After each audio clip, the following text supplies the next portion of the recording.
Tous les jeudis soirs, je tiens les cercles de femmes qui suivent ensuite une pratique Origin Yoga d'intégration. Et hier, il y avait deux femmes qui ont partagé sur quelque chose qui m'a rappelé aussi le début de mon processus de guérison et qui me tient vraiment à cœur de partager avec vous. Des fois, une méconception qu'on a par rapport à le processus qu'on descend plus profondément en soi, que les choses commencent à devenir plus vraies, qu'on commence à ressentir un peu plus la réalité en dessous, qu'on arrête de se stimuler à la surface, puis que tranquillement, on commence à rentrer dans notre corps, puis on commence à ressentir les choses qui se trouvent là. Il y a nécessairement un moment où on sent la lourdeur, le poids de notre vie, de notre karma. On sent tout le travail qui est à faire, de digérer, d'intégrer notre passé. On sent aussi toutes les choses qu'on a voulu refouler à l'intérieur de nous et qu'on a vraiment tassé, dont on s'est désensibilisé. Tout le manque d'intégrité, en fait, qu'on a eu envers notre essence féminine profonde, qui on est à un niveau très, très intime, dans la réalité de l'intégrité de notre potentiel et de notre pouvoir, et comment on a agi à travers le temps pour se placer dans des situations où est-ce qu'on peut se sentir un peu mieux, où est-ce qu'on essaie d'avancer, mais au final, c'est plus des espaces de compensation, des choses qu'on a essayé de faire pour le mieux, mais qui n'est pas nécessairement ce qu'on aurait fait si on avait été vraiment plus consciente de soi, etc., etc. Et puis, hier soir, donc, il y avait ces deux femmes-là, entre autres, qui parlaient et qui disaient « Je me sépare de mon mari, j'ai 2 enfants, puis je décide pour la première fois de prendre un moment pour moi, d'aller une semaine entre amis dans le sud. Et puis tout ce qui est là, tout ce qui se révèle à moi, c'est à quel point, juste quand j'ai plus de stimuli d'emploi, de travail, la quotidienneté, à quel point mon corps il est fatigué, à quel point il y a une forme de dépression, il y a quelque chose qui est lourd à l'intérieur de moi. Et j'ai à cœur de clarifier, d'aider à comprendre que ça, ce n'est pas une erreur. Quand une femme commence à revenir en elle-même, qu'elle commence à ressentir les choses, qu'elle commence à avoir une voix qui porte puis qui dit les choses, souvent on veut cacher ça parce que ça semble négatif, ça semble pessimiste. En fait, la réalité, c'est qu'une femme, quand elle se laisse ressentir à l'intérieur d'elle, il y a beaucoup de choses que c'est jamais permis de toucher, de comprendre sur la vérité de ce qui se passe en dessous. Et autant qu'il y a des beautés, des choses vraiment très puissantes à reconnaître en nous, autant que dans la femme, il y a énormément de blessures qui n'ont pas été guéries, qui n'ont pas été pris soin. Et quand une femme décide de s'arrêter un instant et de se permettre de remettre en question les choses de la vie, de remettre en question le sens de tout ce qui est là autour d'elle, souvent, il y a un moment où le corps a besoin de dépressurer. Donc, quand on parle de dépression, c'est pas quelque chose, c'est pas une erreur, c'est pas quelqu'un qui est dysfonctionnel parce qu'il y a quelque chose qui cloche. Avec elle, souvent, on va voir la dépression comme un diagnostic. Il faut donner des antidépresseurs, il faut comme les catégoriser dans un label qui dit déprimé. Donc, on catégorise au lieu de vraiment se laisser ressentir que non, quand on s'est rajouté énormément de pression dans la vie pour être quelqu'un, pour être quelque chose, puis qu'on ne s'est pas mis dans les situations qui sont nécessairement les meilleures pour nous-mêmes, mais que ça a été nos choix et que ça a donc dicté le chemin de notre vie, bien, il vient un moment où toute cette pression-là qu'on s'est mis à un niveau psychique, physique, existentiel, etc., tout ça, ça demande d'être dépressuré. Ça demande de relâcher cette pression-là et de revoir quelque chose d'autre, plus profondément dans notre vie, plus profondément en nous. Et ça, souvent, ça va passer par un sentiment de lourdeur, un sentiment de déconstruction. Donc, tout ce qu'on a construit dans notre vie, tout d'un coup, commence à ne plus faire du sens. On recherche plus de substance. Et cette dépression-là, cette dépressuration-là, si je peux me permettre de le dire comme ça, c'est un signe d'intelligence que le corps a besoin de toucher à quelque chose de plus profondément. Donc, ce n'est pas mal. Souvent, c'est ce que les femmes aiment partager, c'est j'arrive chez moi le soir, puis oui, quand j'ai mon stimuli, mon focus au niveau du travail, qu'est-ce que je dois faire au niveau de mon projet professionnel, etc., j'ai un genre de focus qui me maintient concentré sur ça. Quand j'arrive chez moi le soir, je me retrouve seule, il y a une forme d'angoisse qui apparaît, il y a une forme de peur, il y a une forme de lourdeur, il y a quelque chose qui se met à paniquer, je ne sais pas d'où ça vient, je ne sais pas c'est pourquoi, et j'ai des pistes de certaines blessures de ma famille, etc., mais je vis dans une forme d'anxiété dont je ne comprends pas les racines.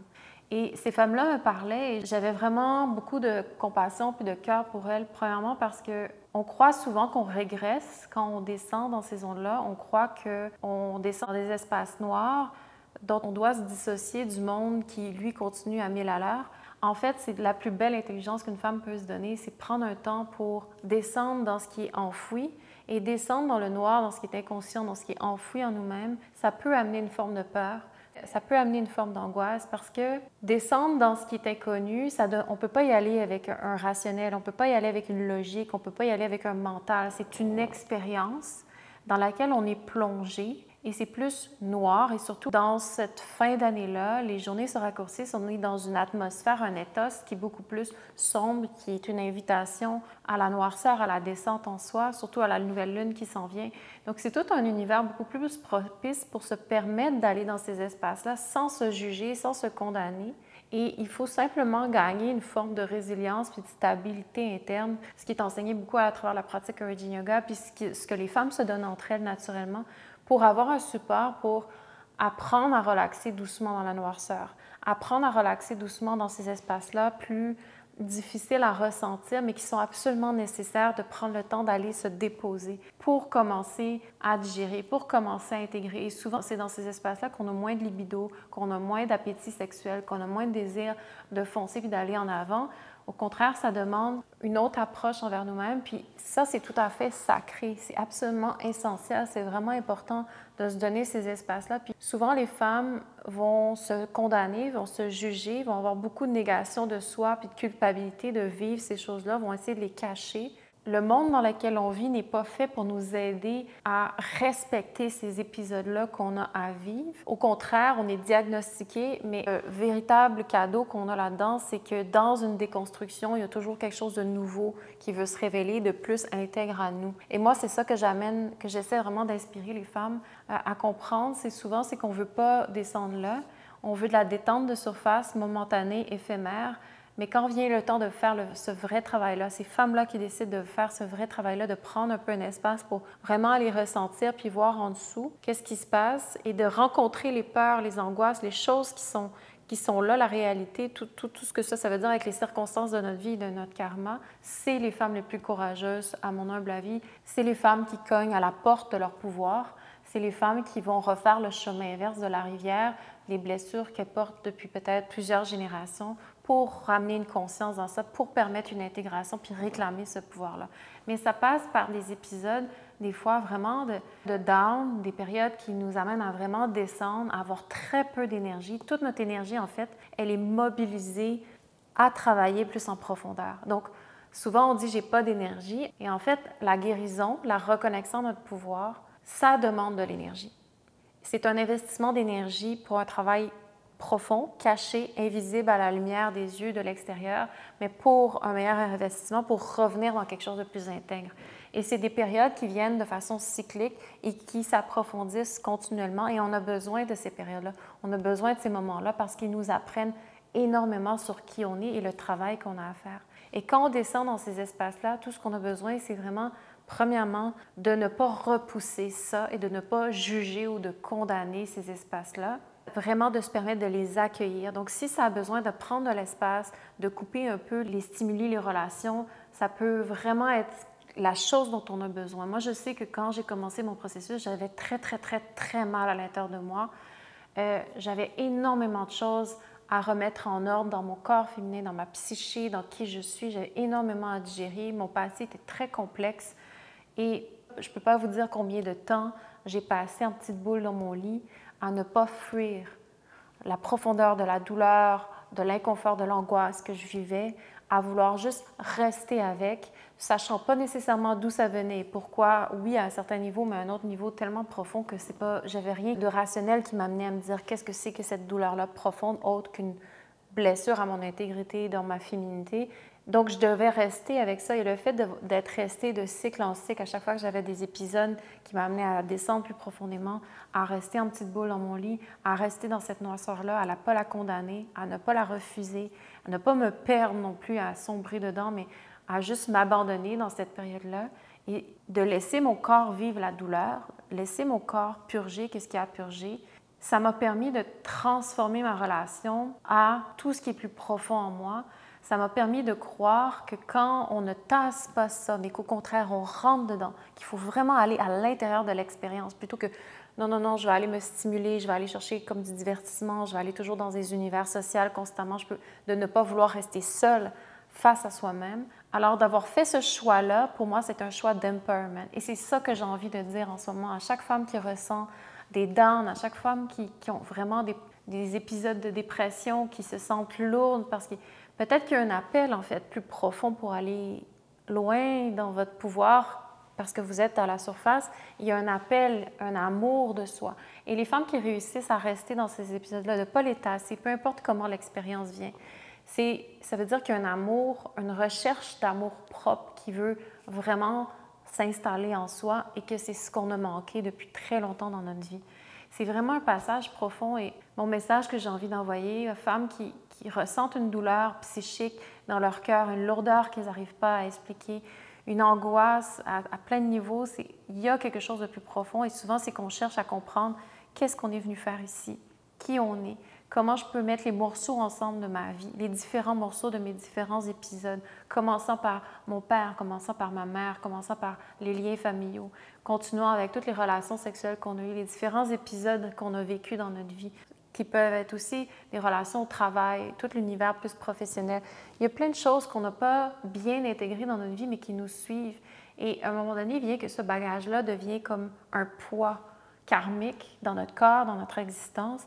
Et quand on ne prend pas le temps de réconcilier avec ces espaces-là qui ont eu mal, mais qu'on a enfouis, alors ça vient que ça nous rattrape à un moment donné.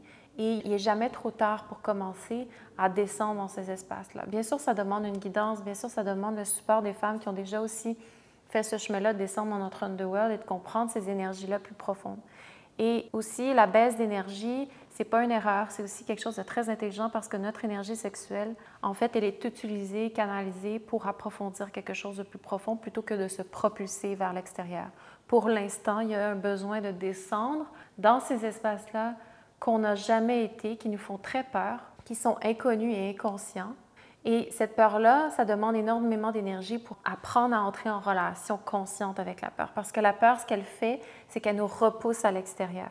Tandis que quand on sollicite et mobilise son énergie, son focus, son attention vers soi, on apprend à canaliser cette énergie-là, sexuelle, vitale, créatrice, pour être en relation plus consciente avec la peur. Donc, pour savoir entrer dans la peur plutôt que la refuser. Et ça, c'est vraiment un processus courageux, mais essentiel, parce que sinon, la femme, elle reste à la surface, puis cette douleur-là qu'on porte, elle ne fait que continuer à s'enfouir, mais tôt ou tard, elle va venir se pointer et de plus en plus drastiquement. Versus, il y a une possibilité d'entrer en relation, d'ouvrir, de créer de l'espace pour ces épisodes-là qui ont besoin d'avoir son espace, qui ont besoin d'avoir leur moment où est-ce qu'on leur donne une possibilité de nous montrer, de nous enseigner quelque chose, de nous montrer qu'il y a quelque chose d'autre, en fait, que tout ce qu'on a vécu jusqu'à maintenant, qu'il y a quelque chose d'autre dans cette vie, qu'il y a quelque chose d'autre que nos expériences à laquelle on est habitué, qu'il y a autre chose que nos mindsets aussi, qui sont souvent très durs envers nous-mêmes. Il y a autre chose dans notre expérience de notre féminité qui nous attend. Et quand on sent qu'on régresse ou qu'il y a une forme de déconstruction, c'est le signe intelligent qu'on veut aller plus loin, approfondir et réclamer cet espace-là. Donc, à toutes ces femmes-là, à toutes vous que vous sentez cette lourdeur-là, cette dépression-là, je vous envoie vraiment ma compassion. Je vous invite à recueillir votre énergie, à recueillir votre attention en vous, de créer un espace qui respecte ce processus-là et qui ne le condamne pas et d'amener peut-être une méditation, un processus plus introspectif à laquelle vous pouvez communiquer, entrer en relation conscience avec ces espaces-là plus noirs, que ce soit à travers l'écriture, que ce soit d'allumer une bougie, de se créer un espace juste qui crée un container dans lequel on peut respecter le processus de cette lourdeur-là, de cette noirceur-là, de tout ce qui a peut-être un peu mal, parce que la douleur, c'est jamais une erreur. La douleur, c'est un messager pour nous aider à nous pointer quelque chose de plus profond qui veut entrer en relation consciente avec qui on est puis notre véritable pouvoir.